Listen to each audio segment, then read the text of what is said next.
By the name of God, hello everyone and welcome to our online class. Let's start our today's lesson. خب بچه‌ها به این درس امروز خودش شروع کنیم. Lesson 7 درس هفتم People I admire. کسایی که من ستایش میکنم یا تحسین میکنم. Exercise 1 Exercise اول vocabulary ذخیره لغات. Tommy admires his brother Jordan. Tommy تحسین میکنه برادر خود جردنه. What does Jordan say about his life? جردن درباره زندگی خود چی میگه؟ Match the photos to the correct sentences. وصل کنید عکس ها را به جملات درست. Then listen and practice. پس گوش کنید و تمرین کنید. خب من شماره وار میخوانم و بر اساس شماره بزنید روی کتابای خود. Number 1 I live in an apartment. من در یک آپارتمان زندگی میکنم. Number 2 I work at Bradley Music School. من در مکتب موسیقی برادلی کار میکنم. I teach music to high school students. و من موسیقی به شاگردان دوره لیسه درس میدم. 3 I play in a jazz band. من در یک باند یا گروه موسیقی جاز مینوازم. 4 I practice the piano every day. من هر روز پیانو تمرین میکنم. 5 I go to concerts every Saturday. هر شنبه به کنسرت میرم. 6 I have a piano, a bass and an electric keyboard. من یک پیانو دارم، یک پایه دارم و یک کیبورد برقی دارم. Okay, let's go to the next part. بخش بعدی. Exercise 2 Exercise دوم Language Focus تمرکز زبان. Part A بخش A Read what Tommy says. بخوانید که تومی چی میگه. Study the language chart. Then listen and practice. خب میگه که چارت بخوانید، سپس گوش کنید و تمرین کنید. My brother Jordan is great. برادر من جردن عالی هستم. He works at Bradley Music School. او در مکتب موسیقی برادلی کار میکنه. He teaches the piano to students from all over the world. او پیانو درس میده به تمام شاگردان از سراسر دنیا. Jordan has a piano in his apartment and he practices every day. به جردن یک پیانو داره در آپارتمان خود و هر روز تمرین میکنه. At night he plays in jazz clubs. و در شب هم در کلوب های جاز می نوازد. He really loves music. او واقعا عاشق موسیقی هسته. So in this part guys we have another grammar. Simple present statements with I, he, she. زمان حال ساده با فاعل های I, he و she. خب در ویدیو قبلی من کامل توضیح دادم درباره زمان حال ساده. در این بخش آورده که برای سابجکت های I و he و she کدام فعل ها را ما استفاده میکنیم. به عنوان مثال اینجا گفته بچه‌ها with he and she add s or es to most verbs. وقتی که سابجکت های he و she داشتین برای بیشترشان s یا es اضافه میکنین. به عنوان مثال بچه‌ها اگر I live باشه خب I live سابجکت I هست، ما هیچ تغییری در فعل خود نمیاریم. I live, I work, I teach, I do, I go. ولی وقتی که سابجکت های مثل he و she داریم باید در آخر جمله خود s یا es اضافه کنیم. He lives, he works, he teaches, he does, he goes. She lives, she works, she teaches, she does, she goes. و بعضیش که باشه exception هسته، استثناء هسته مثل I have. خب نمیگیم که مثلا اینجا بگیم که فعل دیگه بگیم I have, he has, she has. اینا exception هسته. خب توضیح کامل ویدیو قبلی داده بودم دیگه درباره سابجکت های he و she و it. Let's go to the next page. صفحه بعدی Part B. Tommy also admires Esteban Cortázar. تامی میگه همچنان تحسین میکنه استبن کورتزره. Complete Tommy's text with the correct forms of the verbs. تکمیل کنید تکست یا متن تامی را همراه شکل درست از فعل ها. Then listen and check. سپس گوش کنید و بررسی کنید.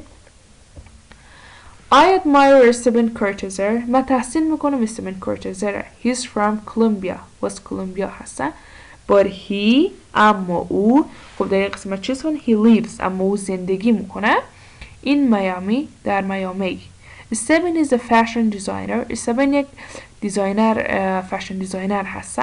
He's talented و با استعداد هسته and he works و او کار میکنه hard and he works hard و سخت کار میکنه he makes clothes for apartment stores و او لباس های برای فروشگاه های department stores برای بخش های برای فروشگاه ها میسازه he makes clothes for department stores و او لباس های برای فروشگاه ها میسازه he goes to fashion shows and he sees his own clothing he goes to fashion shows and he sees his own clothing میگه به همون فشن شوها میره یا نمایش‌های فشن میره و لباس‌های خودم میبینه خودش یک دیزاینر هست لباسایی که دیزاین کرده را میبینه exercise 3 exercise 7 listening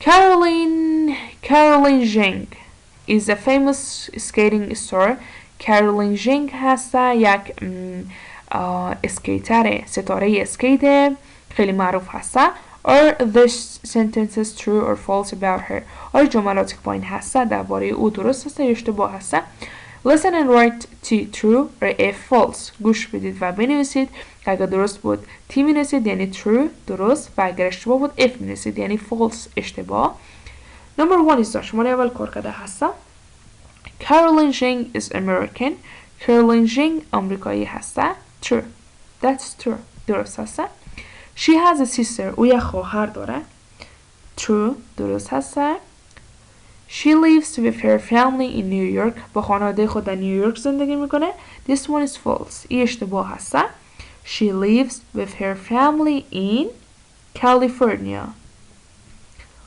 She practices 4 days a week False ای اشتباه هست She practices for 7 days a week 7 روز هفته را تمرین میکنه She plays the piano and the violin She plays the piano and the violin This one is true it true درسته او پیانو و ویولون می نوازه Her favorite singer is Jennifer Lopez This one is false اشتباه هست Exercise 4 Exercise 4 Pronunciation تلفظ S endings خب اینجا در بخش قبلی گفتیم بعض از فعلا به بایدشون S یا yes اضافه کنیم و در این بخش پرونانسیشن S هست یا مو فعل هایی که با S ختم میشه Part A بخش A Listen notice the S endings گوش کنید و ببینید یا ملاحظه کنید همون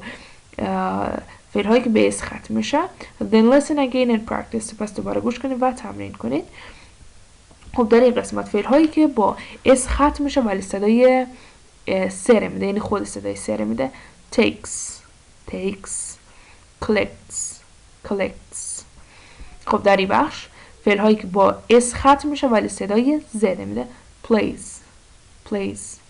goes و در این قسمت فعل هایی که با S ختم میشه ولی صدای از میده مثل چی؟ practices guesses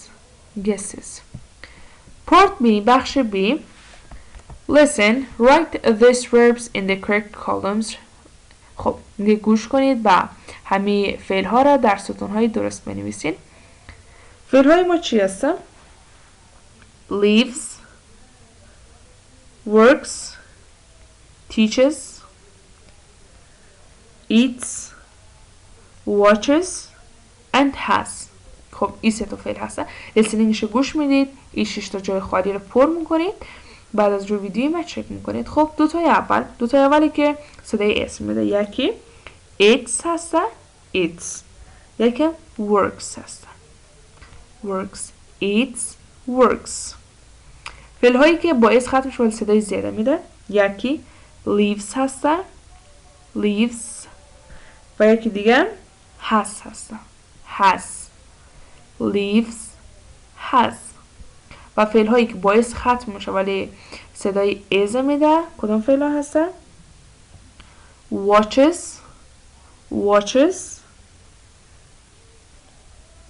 teaches so guys for today it's enough درس امروز ما همینقدر بس هستم و ادامه درس شما ویدیوی بعدی. Goodbye, have a good time.